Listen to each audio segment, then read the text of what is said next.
Hello everyone, அஸ்ஸலாமு அலைக்கும். Welcome to my channel. First வந்து நான் இன்றைக்கி லஞ்ச் பாக்ஸ்க்கு வந்து ரெடி பண்ணிகிட்ருக்கேன்.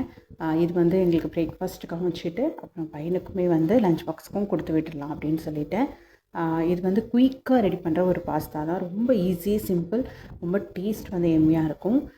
இன்றைக்கி வந்து பாஸ்தா வந்து நான் தனியாக வந்து பாயில் பண்ணலை. இது வந்து நான் குக்கரில் வச்சுருக்கேன்.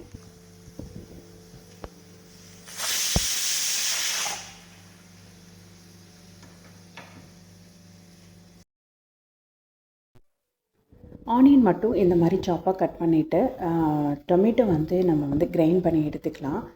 ஏன்னா சில பேர் வந்து பாஸ்தா சாஸ் ஆட் பண்ணுவாங்க, பட் நான் அதை வாங்கினதே இல்லை இது வரைக்கும். ஸோ அதுக்கு பதிலாக நம்ம வந்து டொமேட்டோ பியூரி எடுத்துக்கும் போது நல்லா திக்காக இருக்கும். நமக்கு வந்து அந்த பாஸ்தாவில் நல்லா அந்த ஸ்பைசி வந்து சேர்ந்துருக்கும். ஸோ அது ஒரு சூப்பராக இருக்கும் அந்த டேஸ்ட். அதுக்காக தான் நான் வந்து 2 டொமேட்டோ எடுத்து அதை நான் வந்து கிரைண்ட் பண்ணி எடுத்துக்கலாம். ஸோ ஆனியனையுமே கட் பண்ணி வச்சுட்டேன். 2 பச்சை மிளகாய் எடுத்துருக்கேன். இது கூட வந்து 2 எக் எடுத்துருக்கேன். இஞ்சி பூண்டு விழுதும் எடுத்து வச்சுக்கலாம். குக்கரில் வச்சதுனால ஈஸியாக வந்து முடிஞ்சிட்டு ஒரு 3 விசில் வந்து கொடுத்து எடுத்து வச்சுருக்கேன் ஸ்டீம் போகிற வரைக்கும். ஸோ ஒரு பேனில் வந்து நம்ம ஆயில் சேர்த்துக்கலாம். ஆயில், அதுக்கப்புறம் இது கூட வந்து நல்ல டேஸ்ட்டாக இருக்கிறதுக்காக கொஞ்சமாக பட்டர் சேர்த்துக்கலாம். பட்டர் வந்து ஒரு எம்மியான ஒரு டேஸ்ட் கொடுக்கும். ஸோ ஒயிட் சாஸ்க்கெல்லாம் நம்ம பட்டர் ஆட் பண்ணுவோம் இல்லையா, அந்த மாதிரி. பையனுக்கு வந்து ஒயிட் சாஸ் பிடிக்காது, ஒயிட் சாஸ் பாஸ்தா, அதனால தான் நான் வந்து பண்ணலை. ஸோ பட்டர் ஆட் பண்ணதுக்கப்புறமா க்ரீன் சில்லியும் ஆனியனும் வந்து கட் பண்ணி வச்சுருக்கிறது சேர்த்து நல்லாவே வதக்கிடலாம். இது கூட வந்து இஞ்சி பூண்டு பேஸ்ட் வந்து ஒரு 2 ஸ்பூன் வந்து ஆட் பண்ணியிருக்கேன். இது வந்து 1/2 பாக்கெட் கிட்டே வந்து நான் அந்த பாஸ்தா எடுத்திருக்கேன். ஸோ அதுக்கான அளவு வந்து இது வந்து கரெக்டாக இருக்கும். இது நல்லா வதங்கினதுக்கப்புறமா நம்ம வந்து பேஸ்ட் பண்ணி வச்சுருந்தோம் இல்லையா டொமேட்டோ, அதையும் இதில் ஆட் பண்ணிக்கலாம். இது கூட நான் கொஞ்சம் சால்ட் ஆட் பண்ணியிருக்கேன் குயிக்காக வந்து வதங்கிறதுக்காக. பாஸ்தா ஸ்டீம் போனதுக்கப்புறமா ஸ்ட்ரெயின் பண்ணி எடுத்து வச்சுக்கலாம். கொஞ்சம் கூல் வாட்டரில் வாஷ் பண்ணி எடுத்து வச்சுருக்கேன். இது கூட கொஞ்சம் ஆயில் வந்து சேர்த்துருக்கேன், இல்லைன்னா நல்லா ஒட்டிடும். இப்போது வந்து இதில் சீக்கிர வந்து டொமேட்டோவும் நல்லா வந்து வதங்கிட்டு இப்போ வந்து ஸ்பைசஸ் ஆட் பண்ணிக்கலாம். ஒரு 1/2 டீஸ்பூன் வந்து டர்மரிக் பவுட்ரு, 1 ஸ்பூன் வந்து மிளகாத்தூள், 1 ஸ்பூன் வந்து மல்லித்தூள், 1 ஸ்பூன் கரம் மசாலா.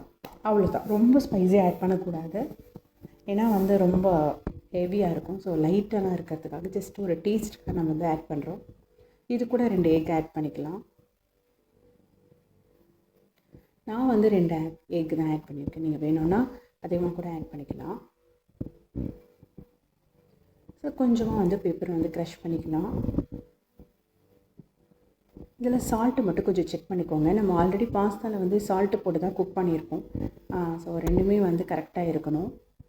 மசாலாவுக்கு தேவையான உப்பு வந்து செக் பண்ணிவிட்டு சேர்த்துக்கலாம்.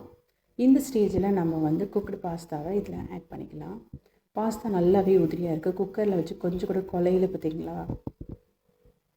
ஸோ நம்ம ஸ்டீம் போனோன்னே இம்மிடியேட்டாக நம்ம வந்து லைட்டாக அதை எடுத்து விட்டுட்டு நம்ம உடனே வந்து ஸ்ட்ரெயின் பண்ணி நல்ல கூல் வாட்டரில் வாஷ் பண்ணி வச்சிட்டிங்கன்னா பாஸ்தா வந்து ஒட்டி வந்து கட்டி ஆகாது.